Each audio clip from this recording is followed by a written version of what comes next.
एक ऐसी कहानी जो कभी किसी ने सुनी ना हो। ऐसी ही कहानी खोजने के लिए वो इस गांव में अकेला रह रहा था। काश कुछ ऐसा मिल जाए जो इस दुनिया को हिला कर रख दे।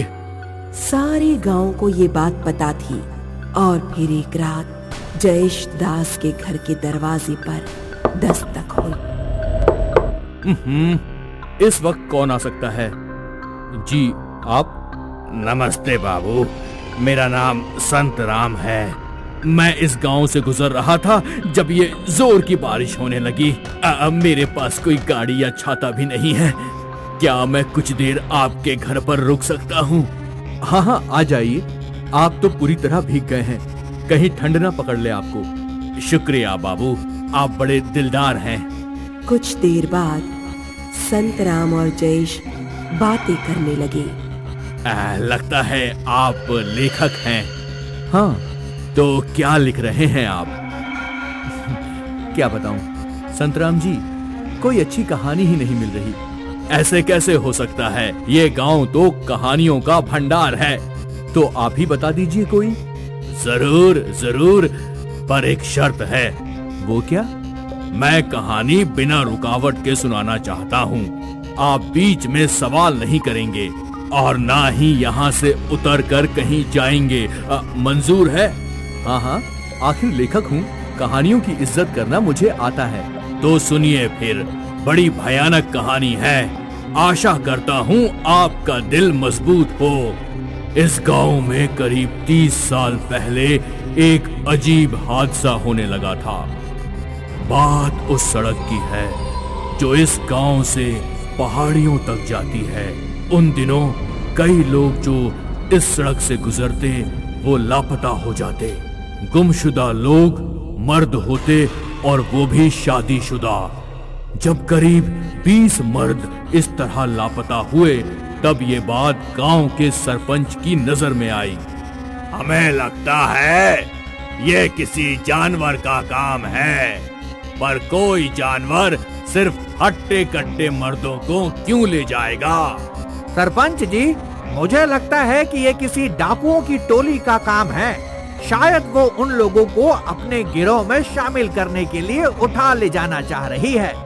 हो सकता है भीमा, हमें पहरा देना होगा।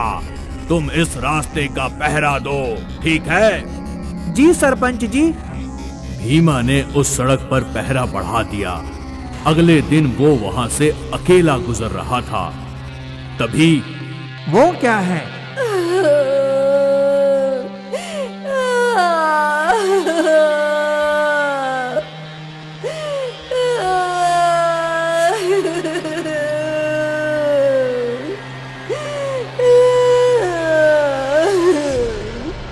बहन जी, आप कौन हैं?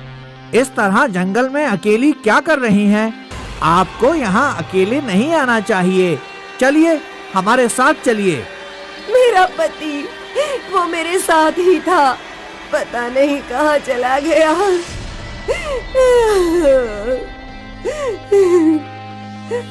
यहाँ बहुत खतरा है, पर हम आपके पति को ढूंढ लेंगे। किस तरफ गए हैं वो?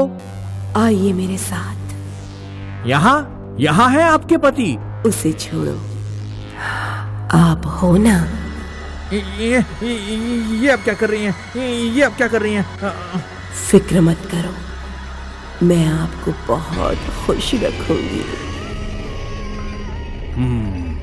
ये तो भीमा की तलवार और ढाल है। शायद उन्हें कोई उठा ले गया है। हे प्रभु, अब क्या होगा इस गांव का? सरपंच ने फिर उस सड़क को बंद करने का आदेश दिया। सड़क बंद हो गई और वहां वो हादसे होने रुक गए। इस तरह लेखक जयेश दास संत राम की कहानी में बड़े मशगूल थे। पर उस वक्त खिड़की के बाहर अचानक से एक बहुत बड़े काले साए को देखकर जयेश दास दंग रह गए। उन्होंने कुछ कहना चाहा, पर संत राम की शर्त को याद करके वो चुप रह गए। अब तो आपको पता ही चल गया होगा कि वो औरत कोई साधारण औरत नहीं थी। असल में वो औरत एक डायन थी और डायनों में भी वो सबसे ताकतवर थी और शैतानी ताकत से भरी हुई थी। कहते हैं कि वो अपना रूप भी बदल सकती थी। कभी कभी वो एक बड़ी सी चिड़िया बन जाती, काफी बड़ी चिड़िया जो एक घोड़े से भी बड़ी होती है, और अपने तेज और मजबूत पंजों से वो पूरे के पूरे आदमी को उठा ले जाती है। दूर पहाड़ों पर उसका घर था जो एक घोंसला था। इस घोंसले में वो और उसके छोटे छोटे बच्चे रहते थे। उन आदमियों को वो वहां ले जाती और पूरा परिवार उस बेचारे आदमी को अपने चोंच से नोच नोच कर खा जाता। तो ये थी डायन की कहानी। क्या ये तुम्हारी किताब के लिए ठीक है? कहानी तो ठीक है, पर वहाँ बाहर आपके पीछे वो काला साया।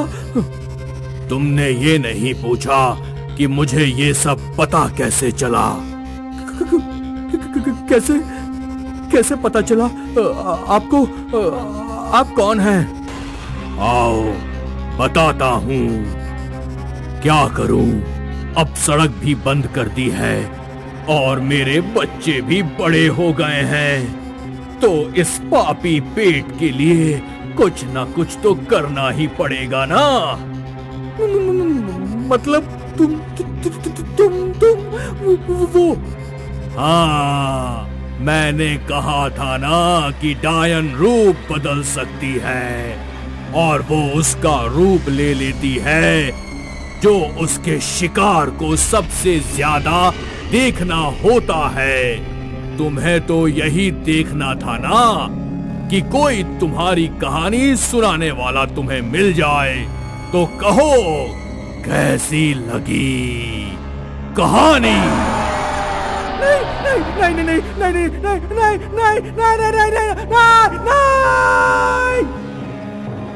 और डायन के परिवार ने एक और शिकार बना लिया। जयेश दास ने एक अद्भुत कहानी तो सुनी, पर वो उसे कभी लिख नहीं पाया। ये उन दिनों की बात है जब कुमार एक आईटी कंपनी में काम किया करता था। उसी आईटी कंपनी में उसकी गर्लफ्रेंड कविता भी काम किया करती थी। एक दिन की बात है। यार कविता, तू आ रही है ना? कहाँ? निखिल की पार्टी में। और कहाँ? पर वो पार्टी तो शहर के बाहर होने वाली है ना?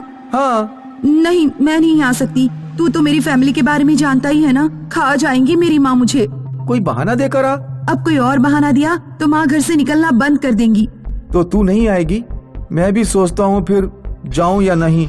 कुमार ने पार्टी में नहीं जाने का मन बना लिया था। जब वो उस दिन घर के लिए निकल ही रहा था कि निखिल उसके पास आया।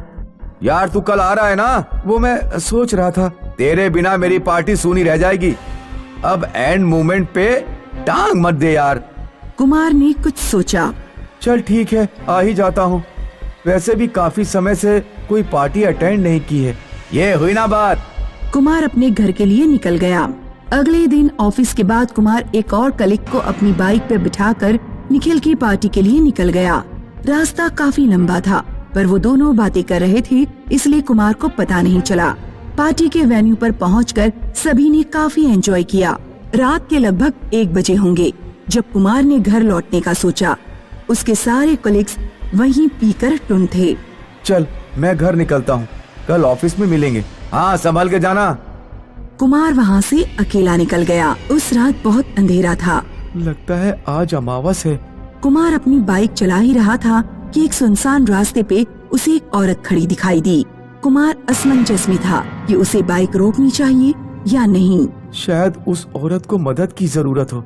ये सोचकर कुमार ने बाइक रोक दी। हेलो मैडम, आपको कोई मदद चाहिए? उस औरत ने अपनी मुंडी ऊपर उठाई और मुंडी एक तरफ झुका ली और हंसने लगी। अब मैं तेरे साथ जाऊंगी। मैं अकेली थी यहाँ, अब तेरे साथ जाऊंगी। वो औरत एक चुड़ैल में बदल गई और जोर जोर से हंसने लगी। ये सब देख कुमार की हालत खराब हो गई।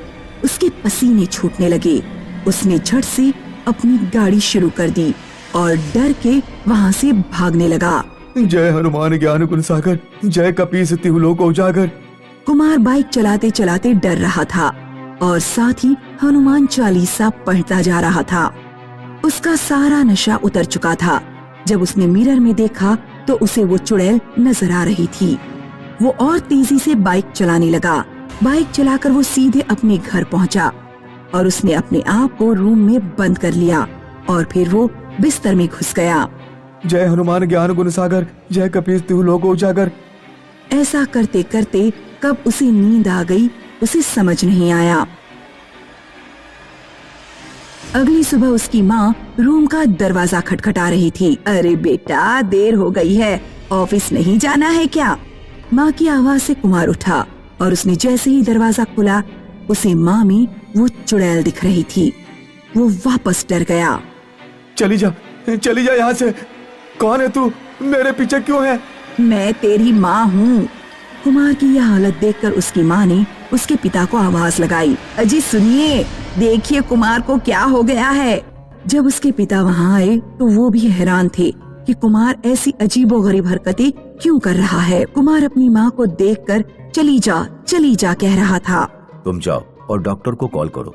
जैसे ही उसकी माँ वहाँ से गई तो कुमार शांत हो गया। कुछ देर बाद डॉक्टर वहाँ आए और कुमार ने उन्हें रात की सारी घटना बताई। मुझे लगता है कल इसे शराब के नशे में भ्रम हुआ था और वो भ्रम इसके दिमाग में डर बनकर बैठ गया है। इसे साइकियाट्रिस्ट की जरूरत है। ठीक है, आप किसी साइकियाट्रिस्ट को रिकमेंड कर दीजिए। बस हमारा बेटा जल्दी से जल्दी ठीक हो जाए। जब भी कुमार की माँ उसके सामने आती, कुमार को उनमें वो चुड़ैल दिखाई देती और वो चीखने चिल्लाने लगता। कुमार का ऑफिस जाना भी बंद हो गया था।